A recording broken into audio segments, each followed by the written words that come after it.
नमस्कार, तुम्ही पाहतात आवाज लोकशाहीचा।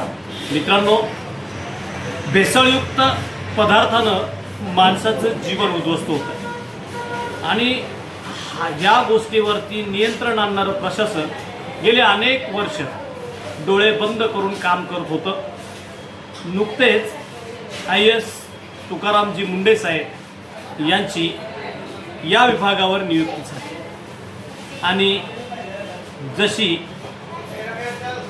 भेसळकर्त्यांची दाणादाण उडालेली आहे। दौंड तालुक्यामध्ये अशा स्वरूपाचे एक काम ज्यांच्या हाती आहे की ज्यांनी त्याच्यामध्ये वसा ठेवलेला आहे की भेसळयुक्त लोकांना आवर घालणं, समाजाला शांततेचं दिवस मिळतील का यासाठी काम करणं, म्हणून रामदासजी दोरगे साहेब आपल्याबरोबर आहेत। ते भांडगावचे आहेत। त्यांनी लोकहिताचा आणि लोकसेवेसाठी काम करण्याचा एक वसा घेतलेला आहे। आपण त्यांच्याशी चर्चा करणार आहोत। नमस्कार। नमस्कार, जय महाराष्ट्र साहेब।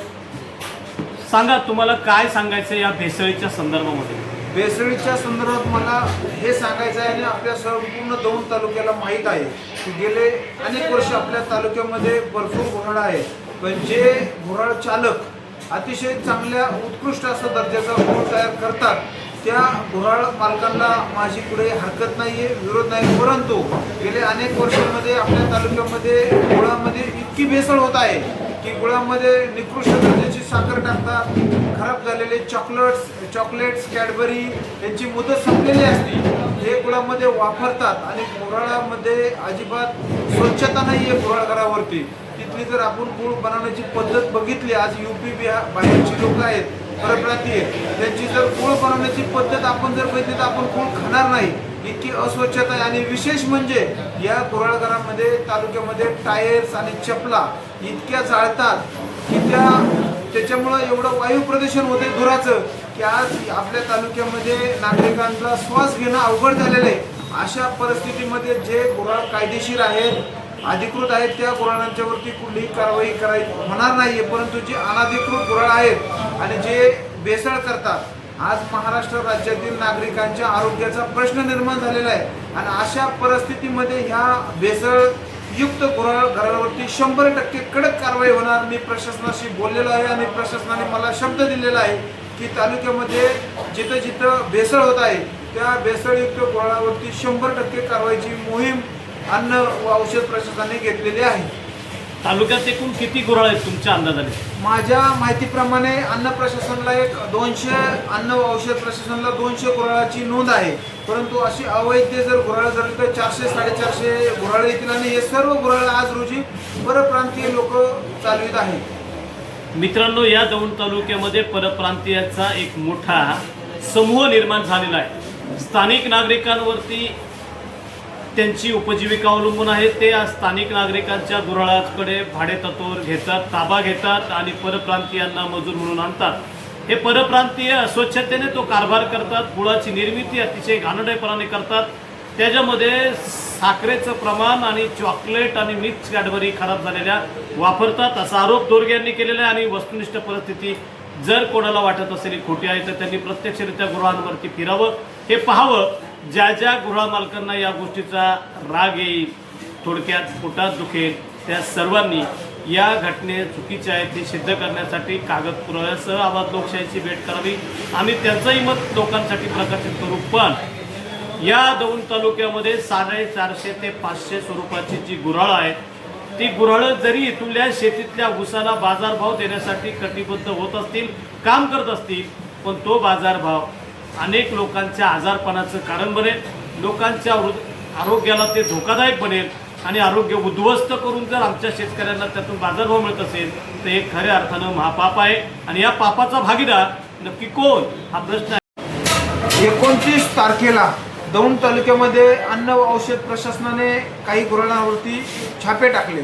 त्या छाप्यामध्ये प्रशासकीय अधिकाऱ्यांना असं दिसून आलं, त्यांनी तसं लेखी पण दिलेलं आहे प्रेस नोटमध्ये मला, की काही गुऱ्हाळावरती ज्या गुऱ्हाळावरती छापे टाकले त्या गुऱ्हाळावरती अस्वच्छता होती, तेथील जो गूळ तयार होतोय तो निकृष्ट दर्जाचा होतो आणि त्या गुऱ्हाळावरती त्यांना साखर सापडलेली आहे, साखर सुद्धा निकृष्ट दर्जाची आहे। त्याचे सर्व सॅम्पल घेऊन प्रशासनाने तपासणीसाठी दिलेले आहेत. आपण पाहतो आज पुण्यासारख्या ठिकाणी विषारी दारूमुळे काही नागरिकांना प्राण गमवावे लागलेले आहेत. नेमकं त्या दारूसाठी वापरलेला गुळ कुठला हे सुद्धा आता प्रशासनाला शोधण्याची वेळ आलेली आहे आणि प्रशासनाने कडक कारवाई चालू केलेली आहे. विनम्र स्वरूपाचं एक आव्हान करतो की बाबा हो, आरोग्य हे मोलाचं आहे. त्याच्यावरती कितीही खर्च केला तरी ते परत पूर्वत होत नाही. म्हणून आरोग्याची काळजी घ्या. नाही निर्मळ जीवन तर काय करेल साबण, या तुकोबांच्या शब्दाचा अर्थ मनात ठसवा आणि आपण आणि आपले बांधव, आपला शेजारी, आपला पाजारी हा कसा निरोगी राहील यासाठी सर्वांनी एका हातात हात घेऊन गुंफून काम करा. एवढीच एक आव्हान या निमित्ताने करतो. दोरगे साहेब, तुम्हाला या निमित्तानं लोकांना कुठलं आव्हान करायचं? आरोग्याच्या बाबतीतच माझं हे सर्व काम चाललेलं आहे. आरोग्याचे नागरिकांचे हिताचा निर्णय मी घेतलेला आहे. मी अनेक वर्ष पाहतोय आपल्या दौंड तालुक्यातली परिस्थिती.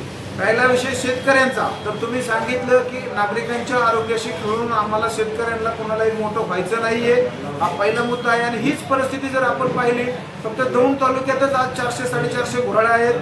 हीच परिस्थिती इंदापूरची पहा, पुरंदरची पहा, बारामतीची पहा, शिरूरची पहा, आपल्या आजूबाजूच्या तालुक्याची पहा. त्या तालुक्यामध्ये घोराळ घरं कमी आहेत, तरी सुद्धा त्या तालुक्यातील शेतकरी तिथं चांगल्या प्रतीचा ऊस तयार करतो आणि साखर कारखान्याला देतो. त्यांची उपजीविका अतिशय चांगली होत आहे. त्याच्यामुळे असं शेतकऱ्यांच्या वरती अन्याय होतोय असं मला वाटत नाही. राहिला विषय दुसरा, तर शेतकऱ्यांना बाजारभावाचा जर चांगले कारखाने चालले तर तिथेही मिळेल, परंतु जे चुकीचं काम करतात, भेसळयुक्त महाराष्ट्र राज्यातील जनतेच्या आरोग्याशी जे खेळतात त्यांच्यावरती कारवाई होणारच. आणि मी हे काम पूर्ण केल्याशिवाय स्वस्त बसणार नाही, एवढंच तुमच्या माध्यमातून सांगतो. आमच्या सर्व प्रेक्षक वर्गांना या गोष्टीकडे गांभीर्यानं पाहावं लागेल. दोरगे असं म्हणतात, समाजातील आरोग्याशी कोण खेळणार असेल तर त्याचा लढा मी पूर्वत ठेवेन. म्हणून सर्वांनी सर्वांच्या आरोग्यासाठी सर्वांनी प्रामाणिकपणाने वागलं पाहिजे, काम केलं पाहिजे. आरोग्यच हे जीवन आहे आणि ते खऱ्या अर्थानं सर्वांना जगता यावं. म्हणून सर्वांनी याकडे गांभीर्याने लक्ष द्यावा. मी विजय चव्हाण, तुम्ही पाहत राहा लोकशाहीचा. संपर्कासाठी 94 23 21 27 97 65 56 56 69 16. धन्यवाद.